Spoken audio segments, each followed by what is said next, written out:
Champs up, shooting shots, they just want me to fade.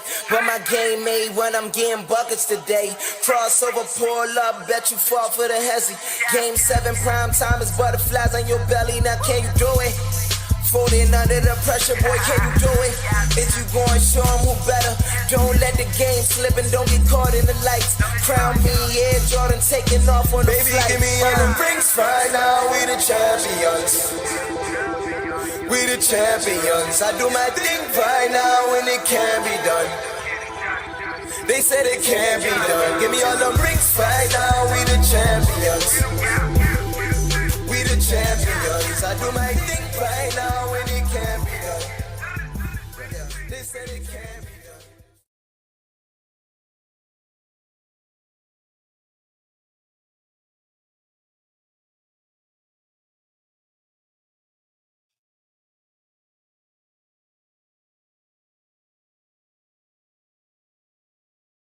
Boy. Oh boy. Oh boy. God damn it! That's how I feel today, y'all. That's how I feel today. That's how I feel today. Good morning. Good morning. Good morning. What's going on, y'all? It's your boy AB, and welcome to Open Gym Overreaction Tuesday. The day after every Eagles game, we're gonna be here. We're gonna talk about it. We're gonna break it down. Oh man, about last night, Monday Night Football. Nick Foles' retirement. Jason Kelce back with ESPN. Atlanta Falcons in town. Winning Brazil. Come back, try to build on it. Ah, boy. I mean, what else? What else can you say, man? What else can you say? God damn it! I mean, it's that simple. We're going to get right into it. I appreciate you guys all coming in here, tapping in with us this morning after Eagles loss. About to jump into Delaware. Like, they already coming in here. Yep, that's how I feel. That's how I feel. Again, make sure you like, comment, share. Welcome to Open Gym. I appreciate my partners as always. Philly Sports Network, Metro Philly. All right, let's get into it. Without further ado, I can see you guys coming in here. Obviously, I like to interact with everyone that's here. Is in here, so hit the comment section. Give me your thoughts. What's going about the game? What happened during the game? What you like? What you didn't like? The good, the bad, the ugly, all the above. Obviously, as well, we have the number as well. Now, if you want to, call in, leave a message. We'll play some of your reactions today on this live. If we get some in, I'll expound on it, talk about it. Yeah. So let's hop right into it. As we all seen last night, the Eagles Monday Night Football played against the you had the visiting Atlanta Falcons in the town. Kirk Cousins, Bijan Robinson, Drake London, Kyle Pitts, all those guys, Jesse Bates, Justin Simmons, all those guys in town. Where do I even start? It's so much that happened during this game that I just didn't understand. So let's walk through it. Let's start at the start of the game. We all know the Falcons, they won the toss. They elected to kick off so they can get the second half. They get the ball at the second half. So the Eagles' first possession from the gate. Didn't really understand what was going on. One, I don't understand how Saquon Barkley doesn't touch the football whatsoever when it comes to what's going on. Good morning, everybody. Welcome coming in. Good morning, everybody. Good morning, everybody. About to jump into Delaware. Absolutely. So to start off the first drive, all passes, no runs, not even short passes. And then not only that, we back to the read option. Let me say this before I continue. Who was coaching in the beginning of this game? At the start of this game, did we get a new offensive coordinator? Is his name not Kellen Moore, or do we still have Brian Johnson as our offensive coordinator? Because if I see one more read option, bubble screen, quarterback design run, like just get it out the playbook. Just get it out the playbook. Just get it out of the playbook, please. It doesn't work for us. The league obviously has caught up to it. And this is not a slight on him. We don't have a quarterback or a runner like a Lamar Jackson, Kyler Murray type, where, you can still do plays like that and it still be effective. So from the get-go, let's just get that out of the way overall. But back to the game. First drive. I don't know what happened. 3 and out, no runs to Saquon. Already going into the game, we all know that A.J. Brown wasn't going to play, and it also was announced that obviously he'll be out a couple weeks. So these next couple weeks, as we get further into the show, we'll, discuss that as far as what's on the schedule and what's down the line for the Eagles. But we all know A.J. Brown didn't play this game. He'll be out for a couple weeks as well. It was just, to me, looking at this game, it was just poorly coached, poorly called, and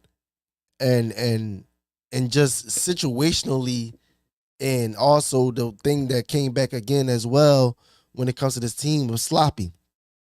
Penalties are still happening. Not saying the refs wasn't the best last night. They definitely wanted to be a part of the game. But at the same token, it still was sloppy. Still were penalties that were made throughout the game, even late, that haunted us as well. Like I said, play calling was terrible first half. It got a little better later on in the second half, but I do believe a lot of that was more so Jalen Hurts just wanting to win. And we'll get into Jalen Hurts as well, because I know that's a hot topic as well. Knowing you going into a game, granted, and I said it the day before, it wasn't much that we would have to do to win this game. And it was evident last night. We didn't have to do a lot. We didn't have to get overly creative. We didn't have to be overly, aggressive. It was just a simple, as common and as cliche it might be, it was just a simple way we could attack this game last night. And this is just my personal opinion, what I've seen and how I looked at the game going into it. Give the ball to the playmakers. I said it over and over again on the last stream. Just get the ball to your playmakers. Rather it is short passes, running the ball a little bit more with Saquon, or even if you want to save Saquon, and I hear that argument as well, don't want to burn him out. You got 2 other running backs that's here that I feel are capable, at least in, situationally. You go from last year using Kenny Gainwell more than your starting running back and DeAndre Swift to this year, he can't get on the field at all. I think I seen Kenny out there maybe twice. Will Shipley, who you drafted late, but made the roster as the number 3 running back, can't see any action. And again, this is not saying these guys would have made the game better. I'm just more so speaking on the fact of how simple it could have been going into this game with using everyone at your disposal, knowing that literally, if not your best player, arguably your best player on offense, and A.J. Brown not being there last night. It could have been very simple. I think Jahan Dotson, the newcomer, I think he only was targeted maybe once or twice, I think he caught the ball once for 6 yards. Like I said, Dallas Goedert was just absent throughout the whole night. And not that he wasn't out there, not that he wasn't running routes, not that he wasn't engaged in the game, just wasn't targeted a lot. Like I said, the first half, it felt like they didn't even want to use Saquon at all. The route concepts that were being ran. Britton Covey. If I see another Britton Covey, y'all see where I'm at when it comes to this. I know Britton Covey, I think he caught the ball 6 times for like 60 yards or something. It was something like 30 yards. It was something crazy. I could pull up the stats. I don't want to be just making up stuff because I know right now is a bit emotional for everybody. Okay, Britton Covey catches the ball 6 times for 23 yards. Saquon, he caught 4 passes. Devontae caught 7 passes for 76 yards, 1 touchdown. Obviously Devontae, I have no issues with his game last night. He did what he could do, obviously being the main guy out there. But like I said, Britton Covey 6 times, and all of them bubble screens. And you got Devontae Smith being your lead blocker. Dallas Goedert, like I said, he only caught the ball 3 times for 38 yards. So that let you know when he was targeted and when he did catch the ball, he was effective.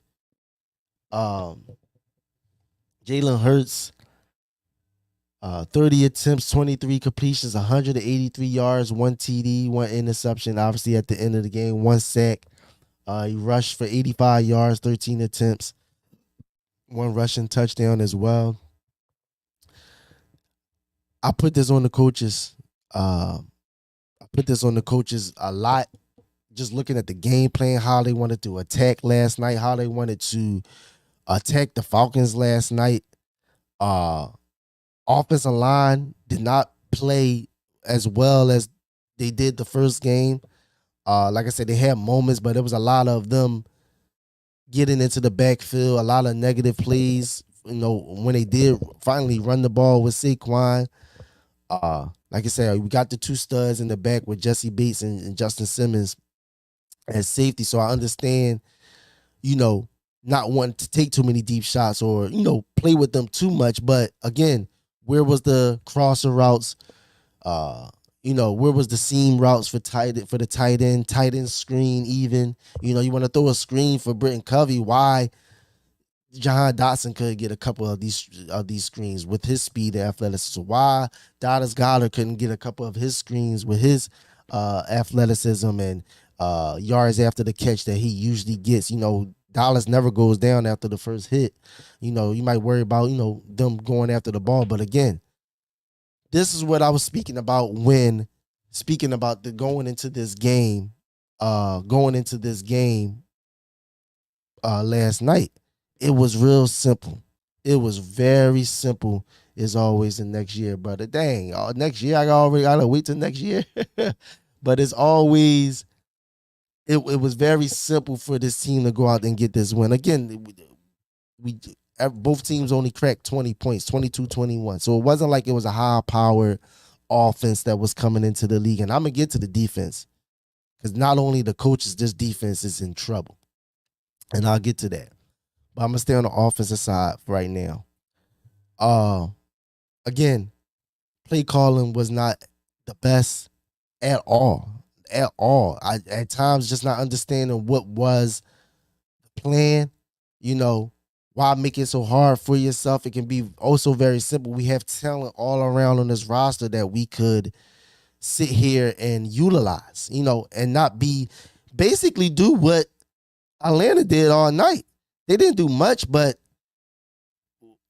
they got the ball to the playmaker's hand and just say, hey, try something, do something. And late in the game, they did that and went down there and scored. So it was like, I felt like it was too overthought it too much going for it on 4th down in the first half, leaving points on the floor, which we will get to as well. Leaving points on the field, rather. obviously the decision towards the end of the game where I'm not mad at the decision because if it worked, we're praising them. And I'm not, but at the end of the day, players got to execute. I'm not blaming the loss on Saquon Barkley, not whatsoever. But in that moment, you have to catch that ball. Saquon Barkley has to catch that ball. We ran that play quite a few times earlier in the game, even on that drive. If I'm not mistaken, he caught one even on that drive. You have to catch that ball. Rather, your decision to just run the clock out, and that's a whole nother discussion we'll get in that as well. But it's the NFL. They wanted to just ice the game, win the game right then and there, just like in basketball. We know you only down 2. You could tie the game up with a 2-point, but sometimes, I just want to go to that 3. I want to kill it, and I want to win this game, and let's go home. So I'm not mad at the decision overall, at that spectrum, because at the end of the day, the play absolutely worked. It absolutely worked. It worked to perfection. Not only because first of all, we just did it the play before when he called him down, but not only he would have had the first down, he possibly could have scored 2 as well. But either way, let's just say just get the first down, the game is over. We don't have to worry about them getting the ball back whatsoever. We're taking 3 knees and we're done. There's no more timeouts. So I'm not mad at the grand spectrum of the play especially because it worked. But as a head coach, and this is how we're going to flip to the defense as well. As a head coach, you have to realize the situation, realize the moment, and this falls on Vic Fangio as well. Realize that your defense, yes, made some stops late. Obviously, the great play by C.J. Gardner-Johnson, which he had to make up for because obviously the series previously, he gave up the touchdown. But you have to read the situation and let's say, hey, let's dial it back. Let's not be as aggressive. We've been aggressive all night and it didn't work for us as well. Let's just run out this clock. Let's just run this ball. Again, worst come to worst. Let's say you go for it on 4th down. Turnovers on down. That's the worst come to worst. The Falcons still have no timeouts left. And now they have to go 90 yards down the field to score a touchdown instead of 60 from them starting at the 30-yard line after the kickoff. So I know there's a lot of different variables when it comes to that last play, and we're going to talk about it. And y'all let me know, talk to me. I personally, even though I feel like it was a bad game called by the offensive coordinator, head coach, whoever's out there doing whatever, that play particularly, I believe it was okay with me. It set well with me. I wasn't upset at the fact that why did we go for it on 3rd and 3? Or not even go for it, but throw on 3rd and 3. Yes, logically. I'm going to say it time and time again. Yes, logically. You run that ball, run that clock out, and I'm with you. That's my first inkling before I even go there. But the play worked. Saquon has to catch that ball. But then, obviously, Jalen Hurts compiles that with another interception. Trying to go for too much. Jesse Bates is right there reading the play all the way. Devontae Smith was nowhere near open. They ride him the whole way. I guess looking back at the play, the only person who had an actual chance at the ball, or at least in football terms that he could be able to throw it to, was Britton Covey, who was also running semi the same route, but it was under Devontae Smith's route, which I look back at that now, just thinking about it now, why we have Britton Covey in, I don't understand it. But bad play by Jalen Hurts. But for everyone that's out there sitting there saying that this is on Jalen Hurts or he had a bad game, you're totally in the wrong when it comes to that. Totally in the wrong when it comes to Jalen Hurts and when it comes to this game. Without Jalen Hurts in this game, there wouldn't be any game. Like I said earlier, other than the pass to Devontae Smith early on for that touchdown, the offense struggled most of the night as a unit. Saquon individually, Saquon had a decent game, Devontae Smith had a decent game, but as a unit, offensively, it was not a good game whatsoever. So Jalen Hurts took things into his own hands. Like I said, I read the stats earlier. Jalen Hurts rushed, Jalen Hurts rushed 13 times for 85 yards and a touchdown. So to me, Jalen Hurts absolutely showed up. And I would say, I'm not saying perfect, but definitely this was Jalen Hurts' probably best game out of the 2 games that we've seen so far. Hands down. Throwing the ball, we seen some good throws. We see him manipulating the pocket at times. Even on the pass to Devontae Smith for a touchdown, way to stand in the pocket, manipulate the pocket, slide to your right, move up in the pocket, deliver the ball over 3 defenders in the back of the end zone.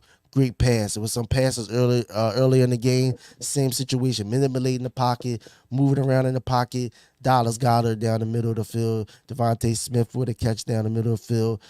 Some good things. Also some bad things with Jalen. Like I said, at times I felt like he still escaped the pocket too soon to run, rather than him being, not tall enough to see over the line, or he's more comfortable running to his right and then throwing it, wherever it might be. Again, still needs to cut that down as well when it comes to him, escaping the pocket. But again, to sit here and sit back and try to say that Jalen Hurts was the issue or the reason why they lost this game, you're absolutely wrong to even think about something like that. Was it a perfect game from him? No. But was it the best game he probably had?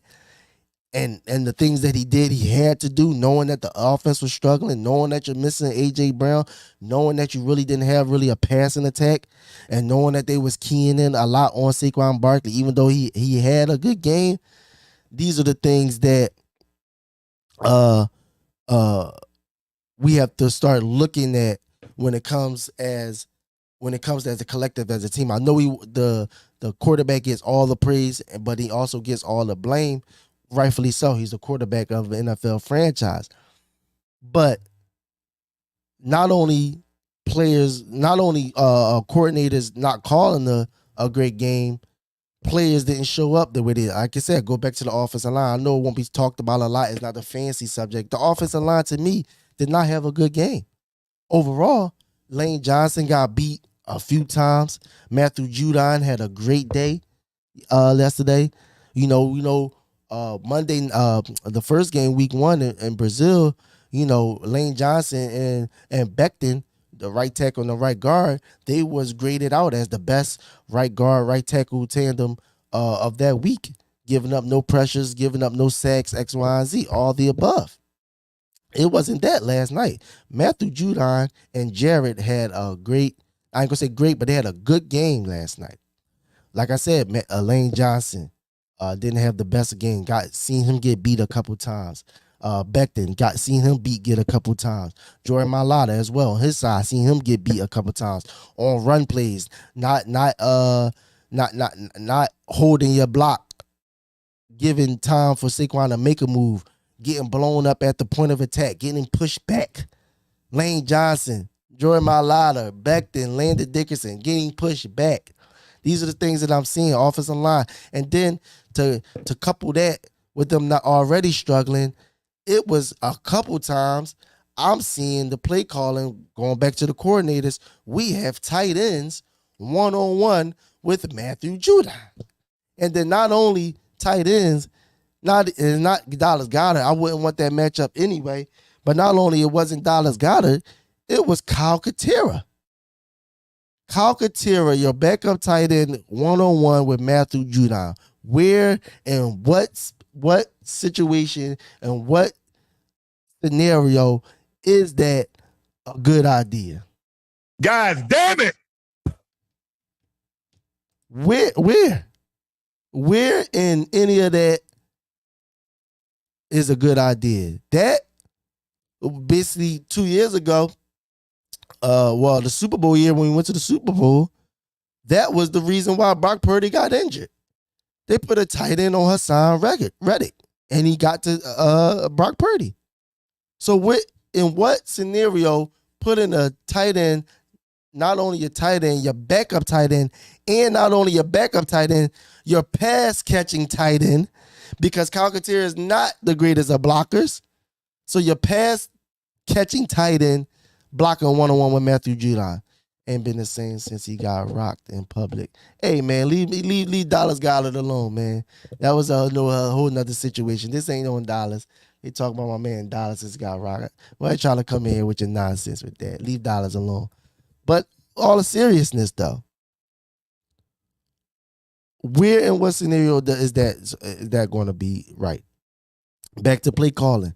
In the red zone quite a few times, and down in the red zone, what do we see? Nothing across the middle, no runs, no screens, no anything else. So we could have did. We go with Britton Covey bubble screen left, Britton Covey bubble screen right.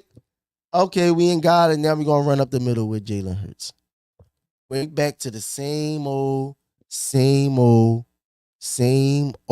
stuff, which is really bothering me because and it will lead me to my next subject.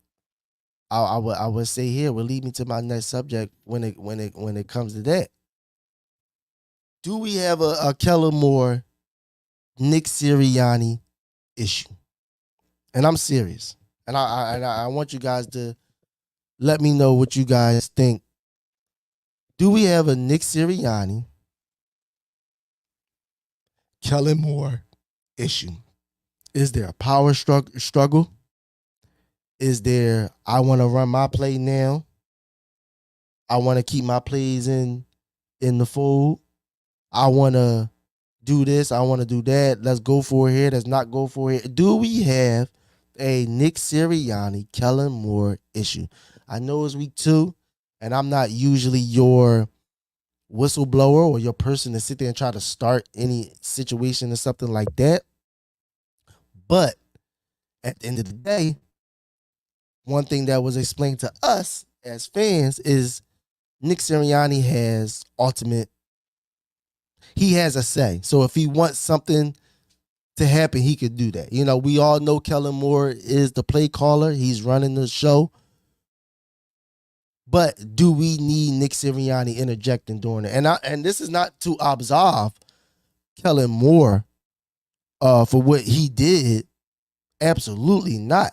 This is not absolve Kellen Moore play calling last night and how egregious it was. But at the same token, we still not on top of already the play calling isn't at its best. Now we're coupling that with I want to go for it on 4th down in the first half. I don't believe that was a Kellen Moore situation.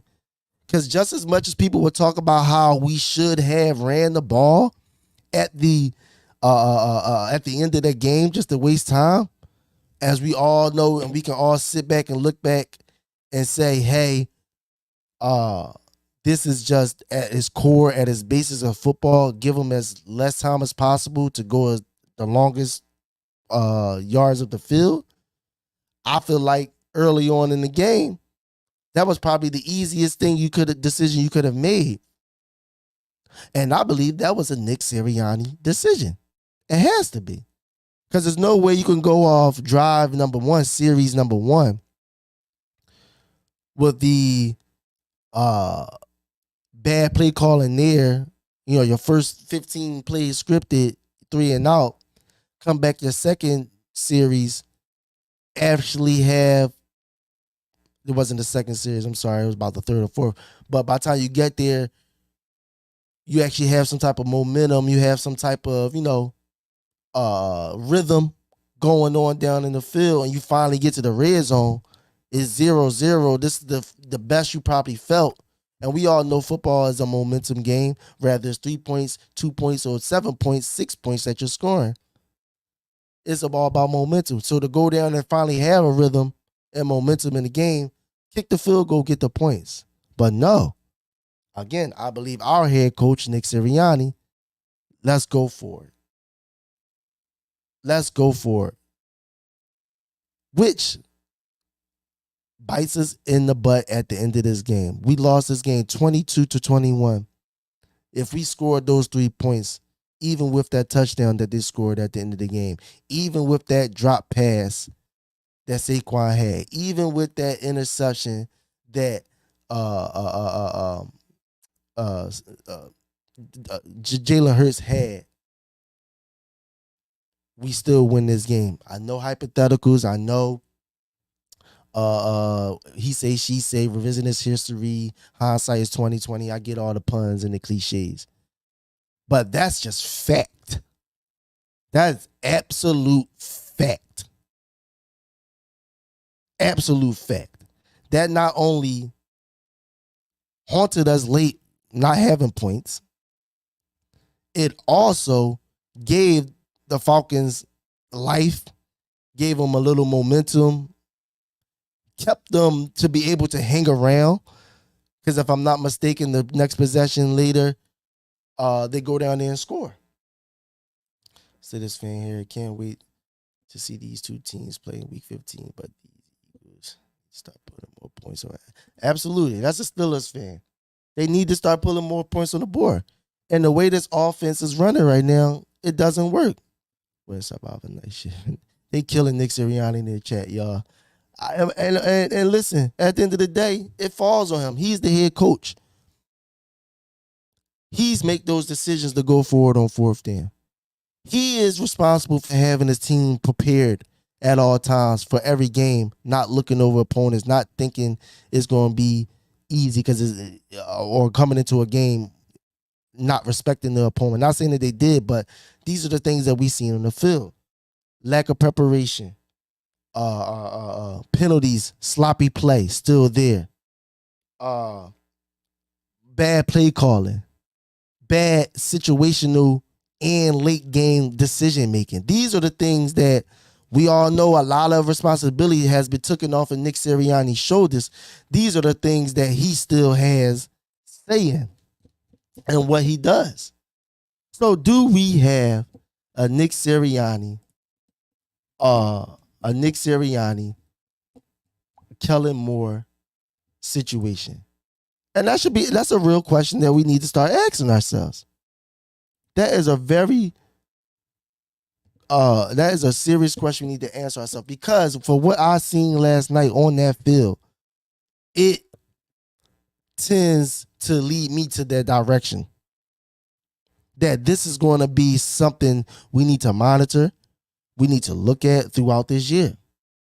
Because I don't care what no one says, when you're a head coach and you think you are offensive head coach, you think you have offense down packed, you was a wide receiver head coach, you had all these things originally, and then everything was stripped away from you. I don't care who you are, and I don't care how bad the job was to you, or how bad of a job that you did. When things are ripped from you and took from you, these things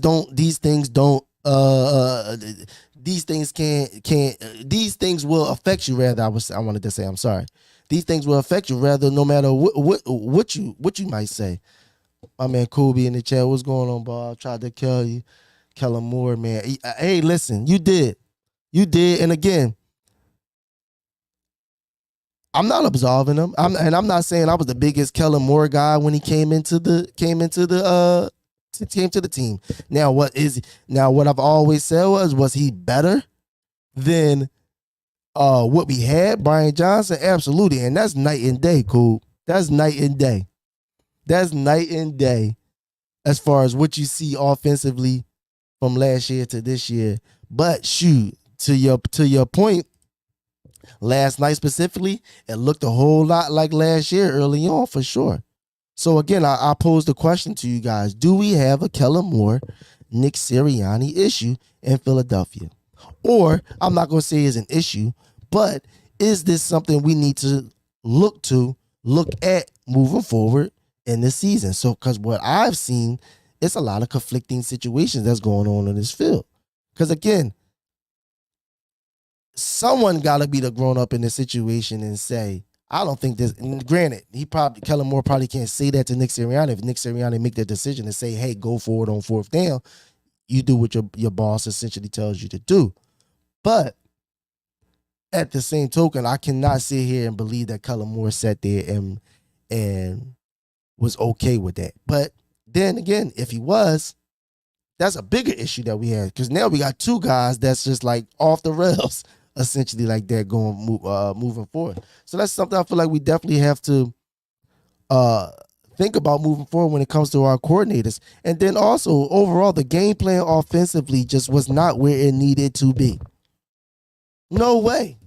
Nowhere near where it needed to be. When you look at this, when you look at the receiving distribution throughout all of our receivers that we had, because Paris Campbell was even in the game, but let's just go off everyone who was at least targeted last night.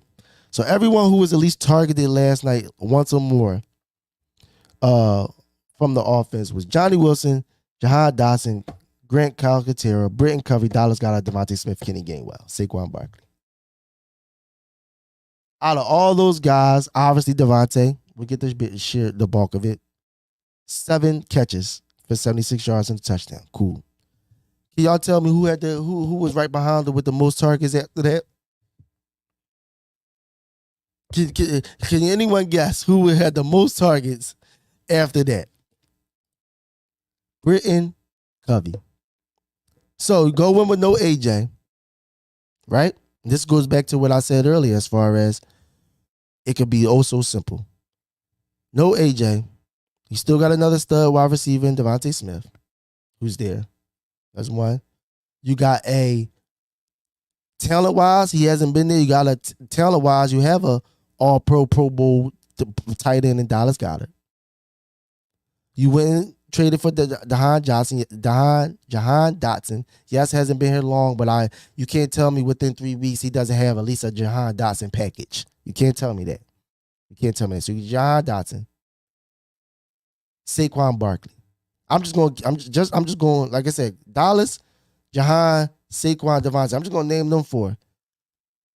Last night, those should have been your 4 people that you was just at all day. I said on the last stream, you could mix up however you wanted to do. Jahan in the slot, Devontae in the slot, Saquon in the slot, Saquon coming out the backfield, Dallas in the slot, Dallas outside, Jahan outside, Saquon, whatever. You could have moved those guys all around because every last one of them played every last one in their position. Saquon has hit the slot before, obviously coming out the backfield. Dallas, I've seen him line up in the slot plenty of times, especially out there when it comes to the bubble screen. He's out there in the slot. He can go inside in the slot or from the tight end position or coming out the backfield. I've seen him coming out the backfield a time. Devontae Smith, another one, can play the outside, can play the inside. Jahan Dotson can play the inside and play the outside. He played both positions in Washington. It could have been oh so simple for this team last night, but they wanted to make it so freaking difficult. God damn it!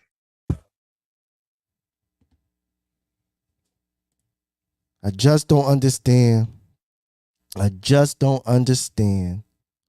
what the thinking, what the plan was coming into this game last night. So, offensively, game plan, terrible. Got it together late, mostly on the shoulders of Jalen Hurts, doing what he does, trying to make plays and win the game. Coaching at the end of the game cost us the game. Shoot, coaching in the beginning of the game might even cost us the game, leaving points on the field. But that brings you to my next point, because we're not going to leave these guys untalked about. The Eagles' defensive line. The Eagles' defensive line. Trade away Hassan Reddick. You bring me back supposedly a younger version of Hassan Reddick, and he does absolutely nothing for 2 whole freaking games. Not pressures, not affecting the quarterback, no tackles for loss, blowing up screen plays, batting balls down, pause. None of this. Bryce Huff, right now, to me, and I'm always a guy that leaves a little wiggle room for people to mature, to grow, and to learn. He's 24 years old. But presently speaking right now,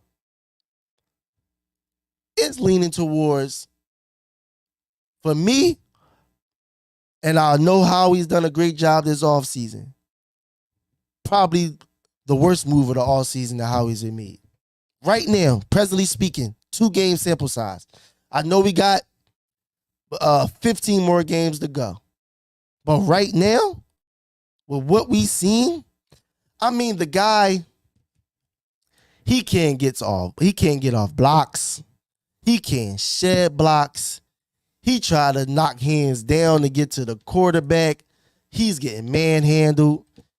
He doesn't know how to set the edge.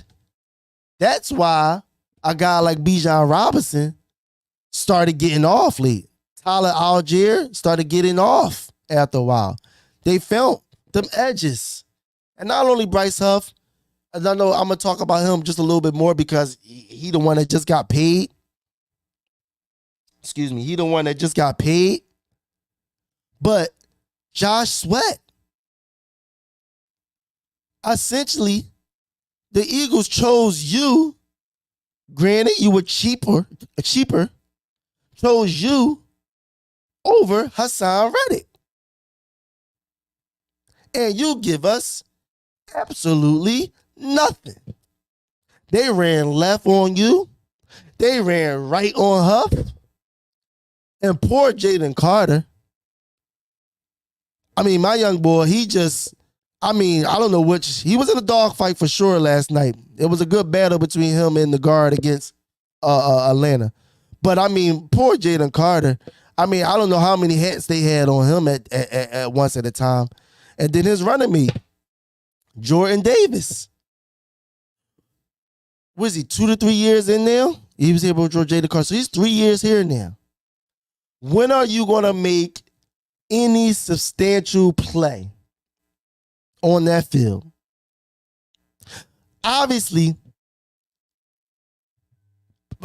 passing downs, I'm just more so sold, unless proven otherwise, I'm more so sold on passing downs. That's just not what he's going to be able to do. He's not going to flourish in his NFL getting after the quarterback.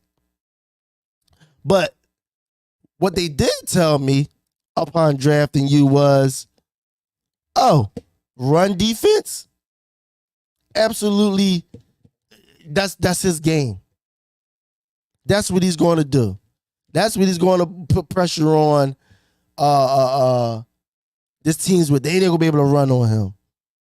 I know when he first got here, first year here, that was a big discussion in the city, when we couldn't stop the run for a portion of the season, how the big stat was when Jordan Davis is in the game,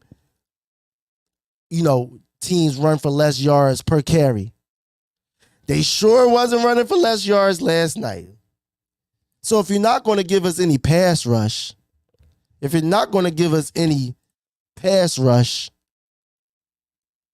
at least do that well when it comes to the run defense. Gashing us last night. Although Bijan Robinson didn't have a spectacular game, he was very effective in what he did, especially once that second half came around. Him and Tyler Algier. This defensive line is in trouble. I said it once and I'm going to say it again. The Eagles, Howie Roseman, need to look at themselves in the mirror, and by today's end or this week, something has to transpire when it comes to this defensive line. Who we have currently will not cut it. I don't know if that's going back and getting Hassan. I don't know, and I'll look into it, later on, but I don't know if it's we have to go, and I don't know if there's anyone out there to get, like a free agent, whatever, or even a trade. But I've seen enough within 2 weeks to know that even if someone like Bryce Huff specifically, but then his defensive line as a whole, even though they might get better as games go along throughout the season, I also believe it's not going to get substantially better where you can sit there and roll out this same defensive unit every day. The young guy Booker last night had a solid, good game. Made some plays. Was in on the stoppage of Robinson down at the goal line. Holding them to only 3 points during that possession as well. He had a solid game when they inserted him here and there. I believe it's Thomas Booker or something like that. His name is. If I mess the name up, I apologize. Y'all let me know his name. I know his last name is Booker. He made DN for the Eagles. But again, solid game. And at this point, what we've seen in 2 weeks, can a guy like Jalix Hunt get some run? Because not only Bryce Huff, who we paid money to, not doing anything. Not only Josh Sweat, who we paid money to or chose over Hassan Reddick, not doing anything. Jordan Davis, not doing anything. And essentially Jalen Carter not being able to be effective as he can because everyone is around him not living up to what they need to do. A guy like Nolan Smith, I've seen him out there a lot doing absolutely nothing. It was a lot of just running, pass rushing, and no one going anywhere. That last drive by Kirk Cousins when they went down and went up and won the game, Kirk Cousins dropped back and never moved from his spot. And the Atlanta Falcons offensive line is not that great. They have one or two linemen that are good, but as a unit, they aren't that great. And he didn't get touched, didn't get sniffed, wasn't pressured, no hands in his face. If you go back and look at those plays, the whole defensive line is being stood up. Josh Sweat on the right side, stood up. Josh Huff on the other side, stood up. Nolan Smith, stood up. Sent Nakobe Dean on the blitz one time, stood up, stonewalled. They had Bryce Huff one-on-one on a tight end. On a tight end. And he got stonewalled. Stood up. This is just $60 million DN. Replacing a Pro Bowl defensive end that you guys told me was supposed to come in and wreak havoc. Told me his biggest issue was run defense, which that was a major issue last night. But not only that, now he can't even pass rush. Offensive linemen are just literally standing him up. We have issues when it comes to this defensive line. And I don't think it will get that much better this season that this team, the Eagles team, and Howie Roseman can continue to rule this same unit out there. They got to figure it out. That rather than be bringing someone in, bringing off the practice squad, trading for someone, getting Hassan Reddick, getting some of these younger guys in there. Jalix Hunt. I know Nakobe Dean is the starter now, but to have Devin White inactive last night, we sure could have used him on some blitz packages. We blitzed Jordan Love a whole lot in Brazil. And their weapons, I believe, are way better than what Atlanta has as a collective group. When you talk about running back Josh Jacobs, Wicks, Romeo Dobbs, Christian Watson, and Jaden Reed out there in Green Bay, as a collection, the group of talent there, I believe, supersedes Atlanta. Yes, they have Bijan Robinson, but after that, Jake London's a nice player.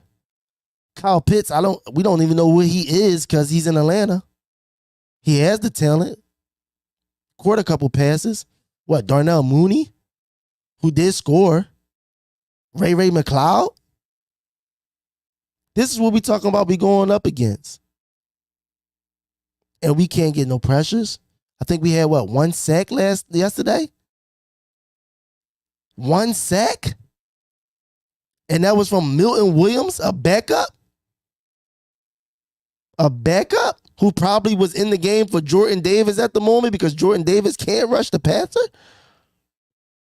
These are the things that I believe moving forward is a very, very, very serious issue when it comes to the Eagles' defense and defensive line specifically.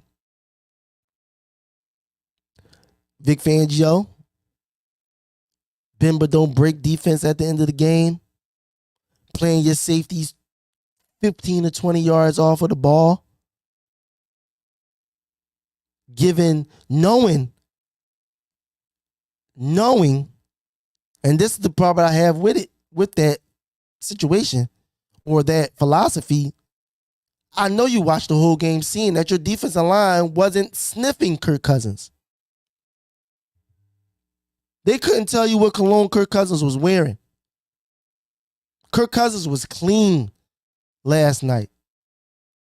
Knowing your defensive line couldn't get there. And God bless BG. That's my freaking guy. Y'all already know me and BG. That's my guy. But he's 35 years old and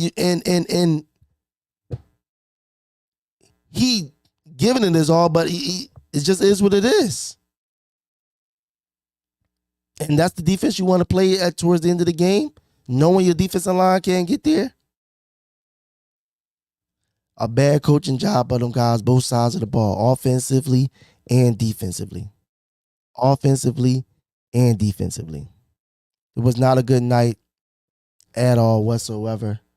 I'm not overly upset. I'm upset about that game, how it ended, how it transpired throughout the whole game, when we all know, everyone that's in this stream, I appreciate you all guys in here, everyone that's in here.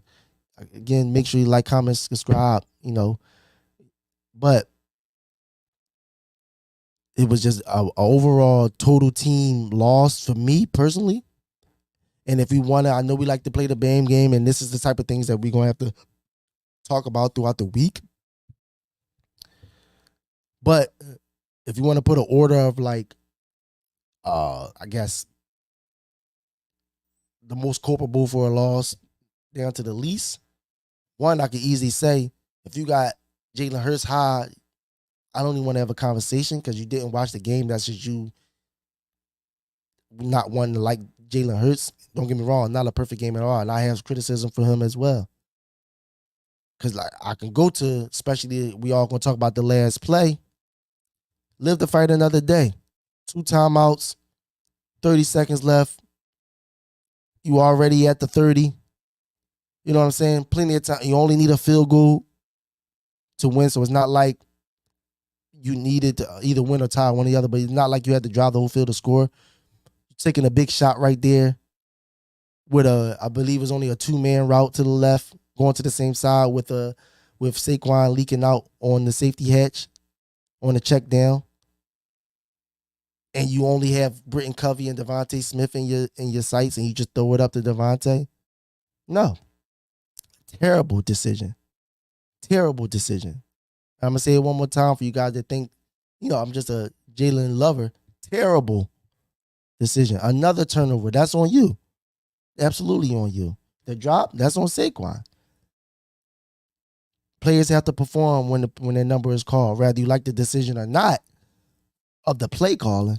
That's another subject because coaches and coordinators have to put their players in position, the best position. And we all know towards the end of that game, the best position was to run that clock out. That's how you keep the visiting variables around the situation from happening. You try to limit those those things from happening as much as you possibly can. I can guarantee you, I'm not the numbers guy, but I guarantee you, if they pull up numbers and stats in that situation with that much time left, with them with no more timeouts, with you with 2 timeouts, with you were at only 3rd and 3, I guarantee you the percentages would tell you that it was a higher percentage of you getting that first down running the ball, even if you had to run it twice, than it would be for the passing. Now the pass and the play worked to perfection. He just dropped the ball, which that's another variable that you can't necessarily predict in a situation like that. But overall, this team, this defense, and speaking of defense, I like Slay. I like Slay a lot. I like his presence he brings. I like what he does in the city, interacting with fans, his wife being here. I love every last aspect of it. Every aspect of what he does for the city and what he's done since he's been here. But come on, dude. You just got cooked by Drake London on that last play. First of all, you have, and I'm not saying, and I know they might see this, they gonna lie, y'all know football, blah, blah, blah, whatever. But I know what my eyes showed me, and I know common sense. If I have a safety and a linebacker in the middle of the field, why am I not protecting the outer half of the end zone when I'm the only corner out there? The only corner out there, literally the only place they could go on that side of the field is to the the route that he ran, the out route was the only play you got on that side of the field. And you literally gave up that play. Not sure what you were looking at in the inside. Again, you might have been calling the play, maybe shifting someone over, something like that. I get it. But I just more so believe first instinct, I'm letting you run inside. Because at least, even if I get beat inside, you still have bodies in the middle of the field. Make a great pass, make a great catch, all the above. It's going to have to be a great pass and catch, is what I'm getting at. But you literally gave them the one thing that couldn't happen on that play. And that makes matters worse. I know you don't care. We know you love football. You're a fan of the game. I get it. But to sit there after the game, you congratulating everybody and hit them with that was a hell of a route or whatever you said to Drake London. Granted, friends, all that stuff, I get it. Damn, dap them up. But not in that moment. It's just a bad look. You got to know your audience. You got to know your city. You got to know your organization. You got to know your team that you play for. It's a bad look. It's a bad look. You cannot get beat that bad on a play at the end of the game and turn around and get caught on mic, get caught on camera, telling the same person who fried you, hello, route. No, can't do it. Can't do it. Can't do it. Can't do it. Secondary is still cool to me, but that defensive line, we're in trouble. We're in trouble, and this can't continue on going out this season. NFC East standings, NFC standings. Where we at now, I believe currently right now, all teams except for the Giants are 1-1. Giants in last place, I believe. Since the Commanders beat the Giants this past week, they will technically be number 1 in the division because they have a division win over everyone else. Obviously doesn't mean nothing. A very long season to come. A very long AJ and Huggins. A very long season to go, rather. So I'm not sitting here saying the seasons is over, we're doomed, we never gonna get better, none of that stuff. It's a very long season. A lot of things can be corrected. A lot of things that I even talked about tonight can be corrected. The only things I can sit here and say, especially moving forward, is that I don't believe can be corrected by just work. I'm sorry, guys. Give me 1 second. Having technical difficulties.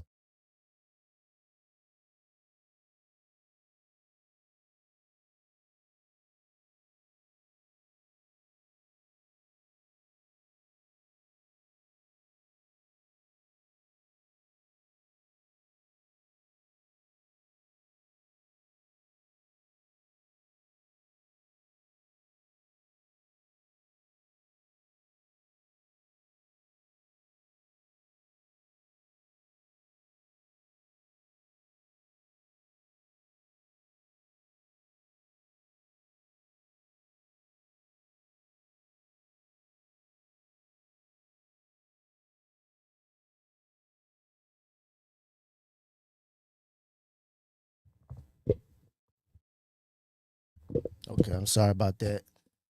Sorry about that. Where did I leave off at? Excuse me. So the stands, like I said, that's what I said. So like I said, going on down the season, I don't believe it's things can't be fixed or corrected going forward in this season. I do believe that's still there. I know no one wants to hear it right now. But all these things can be corrected. I know it sounds like a playback or whatever, the same thing being said, but it's just true. Will it get corrected or not? We will see. Can Jalen Hurts stop turning the ball over? We will see. Can the offensive play calling be better? We will see. Can our head coach be situationally sane? Can he be whatever? Can he be tapped in situationally to know when to do it, when to go for fourth, when to not go for fourth, when to get the points, when to not get the points? We will see. But it's one thing I do believe when it comes to this team, that it's not just going to get better just with practice or working on things. It's the defensive line. That's something I'm looking forward to throughout this season, to see what the Eagles do, Howie Roseman does to try to correct that, because there's no way you can look at these first 2 games and think you can keep going. You can't. You can't. And back to like what I said, if I want to, just talk about blame, coordinators, coaching, play calling, all that in the same situation. Nick Sirianni situationally was terrible. Defense, then you can go wherever you want to go after that. But NFC right now, second in division, tied with the Cowboys 1-1, tied with the Commanders 1-1, Giants 0-2. Still in the running, still in the race. That leads us into this Sunday short week. We right back at it at 1:00. We got the New Orleans Saints. I believe we down in New Orleans at 1:00, a short week. So we right back at it. We'll be right back at it next week as well. Well, not next week, this week as well. After what we seen with them, heavy on the run and attack, Alvin Kamara will be heavily involved in the game plan. Last 2 weeks they showed that. They do a lot of just getting the ball out of Derek Carr's hands, getting into playmakers' hands. Like I told you last week, he only threw 16 times, completed 11 of them. Definitely going to be a task that we're going to have to stand up for. We need to generate pressure scheme, better business, the Blackers. Absolutely. I said it earlier. Devin White was inactive last night. We dang sure could have used Devin White last night. Even if it was just on some blitz packages. We could have used him last night. There's no way he should be inactive. No way Devin White, 25 years old, yes, whatever's going on is going on. There's no way he shouldn't be playing. There's no way he shouldn't be playing. There's no way he shouldn't be playing. But again, the Saints this weekend, we're going to see. We're going to see what we have. Essentially, can we recover? These next 2 games, I believe we got Saints and then Tampa Bay right after that. 2 teams that are winning. 2 teams that are 2-0. No, I think the Buckets are 1-1. But either way, 2 teams are playing well. Baker Mayfield playing well right now. Derek Carr playing well. Alvin Kamara playing well. So this is going to be a test, a real test. This is going to be a real test this weekend for sure. 1 second. Read some of you guys' comments here. Excuse me. Let's see. So yeah, defensive line was terrible. Yup. They play calling again. Yup. That's what I'm saying. So all these things I agree with. But we're gonna see. They're gonna run the ball this week. We get into it later on this week. I have my, pregame show, so we'll break down the actual matchup. But they're gonna run the ball this week. That D line better show up. Because it's one thing that Atlanta showed last night, that's for sure. And that's that these edges can be had when it comes to this running game. That is for sure. So I look forward to it. Can the guys get back on track? Can the guys get back on track and win this game for us, essentially, like that when it comes this week? Get back on track, go 2-1. Best case scenario, you 1 or 2-0 the next 2 games going into the bye week, because we have bye week 5 this year, which is terrible. You have a bye week 5. But worst case scenario, you need to lead this game 1-1. So you're going into the bye week. Worst case scenario, need to be 2-2 going into the bye week 5. Best case scenario, win these next 2 games. Going to the bye 3-1, feeling good. And I see what we got going on. So we got the Saints this weekend, 1:00 in New Orleans. Derek Carr, Jalen Hurts, and the guys. Can we have a better game plan? Can we have a better showing? There will be no A.J. Brown once again. There will be no A.J. Brown once again. It's already been reported. He'll be out for the next couple weeks. And if I wanted to put an educated guess on it, we might as well get ready for A.J. Brown not being back until after the bye week 6. If I know the Eagles like I know them, when it comes to injuries, especially when we're talking about hammies tighten up, I would not be surprised if A.J. Brown is not on this field until week 6 when we play whoever it is when we come out of the bye week. So, again, Eagles lose 22-21 to the Atlanta Falcons late. A lot of controversy, a lot of decisions that don't like. At the end of the day, we're still lost. We still lost. Can't be happy. Let's see if they can do better coming up this week. But again, thank you for joining me. Eagles lose 22-21. Make sure you like, comment, share, subscribe. Stay tapped in with us. I enjoy you guys being with me each and every day. We've been having over 200, 300 people within the live streams on my first 3 days doing this. So I appreciate you guys, everything that you do and everything, and showing up, interacting with me. Again, like I said, comments, concerns, leave a message at the number. We can play them. We can talk. I even have a Q&A call-in session that time. Say that number, 484-519-1495. Leave a message. We'll play them. I answer them. All those things. And again, this weekend, OpenGym merch will be dropping this weekend. So look out for that announcement as well. And just make sure you tapped in with us, subscribe, hit the notification button, follow us on all social media platforms, Philly Sports Network on all social media. Also me, my name is at the bottom, only one AB. 2 underscores on Instagram, only 1 _ AB on Twitter. Yeah, so Eagles lose. I'm a little peeved. I'm gonna go get me some tea and relax myself. Eagles play this weekend, 1:00. And until we meet again, everyone, this is your boy AB. And this is the OpenGym. And I'll see you next. God damn it!